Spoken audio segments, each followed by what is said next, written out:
Bonjour à tous. Comme vous le savez, Gérald Darmanin a été reconduit dans ses fonctions de ministre de l'Intérieur. Il a souhaité rencontrer les 9 organisations syndicales de sapeurs-pompiers. Le SNSPP-PATS y participait bien sûr. Frédéric Monchy, président national, et moi-même participions à cette réunion. Sans être exhaustif, nous avons voulu sensibiliser le ministre de l'Intérieur sur plusieurs sujets, mais le temps de parole étant court, nous n'avons pas pu tout aborder. Premier sujet abordé de notre part, la fin de carrière des sapeurs-pompiers professionnels et la retraite. Le président Macron ne s'en est pas caché, il prévoit une réforme des retraites, c'était dans son programme électoral. D'une manière très large, le SNSPP-PATS s'est inquiété de l'allongement des durées de cotisation ou du départ en retraite des salariés du secteur public et privé. Plus spécifiquement, nous avons soulevé une inquiétude sur la fin de carrière des sapeurs-pompiers professionnels, car ceux-ci ne sont pas des fonctionnaires comme tous les autres, et le ministre de l'Intérieur en a convenu.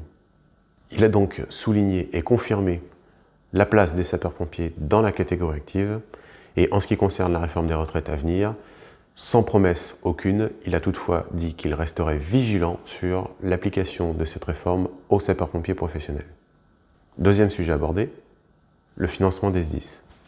Le SNSPP-PATS défend une réforme du financement des SDIS au travers d'une nouvelle loi de modernisation de la sécurité civile. L'objectif de cette nouvelle loi est de réorganiser le financement actuel et de trouver de nouvelles sources de financement. Le ministre de l'Intérieur est bien sûr favorable à une nouvelle loi de modernisation de la sécurité civile, mais il attendra la fin des élections professionnelles de 2022 avant de se lancer sur ce chantier. Point important, le ministre de l'Intérieur est conscient que la taxe spéciale sur les contrats d'assurance n'est pas bien utilisée par les conseillers départementaux et n'est pas reversée en totalité aux SDIS alors qu'elle devrait l'être.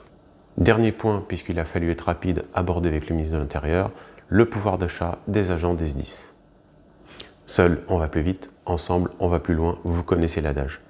Nous sommes donc très heureux de voir d'autres organisations syndicales nous rejoindre sur le régime indemnitaire des PATS en créant une nouvelle NBI pour reconnaître leurs spécificités de leur travail dans les SDIS.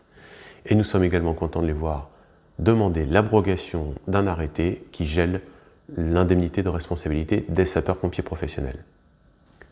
Bien sûr, nous n'avons pas oublié notre revendication phare de porter l'indemnité de feu à un taux de 28% et également le dégel du point d'indice pour l'ensemble des fonctionnaires. Sur l'ensemble de ces sujets portant sur la revalorisation des salaires, le ministre de l'Intérieur n'a relevé que le point d'indice qui pourrait être augmenté sans toutefois nous donner un taux ni un délai. Pour conclure cette réunion, le ministre de l'Intérieur nous a promis des rencontres en bilatéral début juillet. Le SNSPP-PATS, bien sûr, y participera et nous pourrons y exposer beaucoup plus largement l'ensemble de nos revendications et aller un peu plus loin dans la discussion. Après ces réunions bilatérales, le ministre de l'Intérieur a promis des réunions avec l'ensemble des financeurs des SDIS.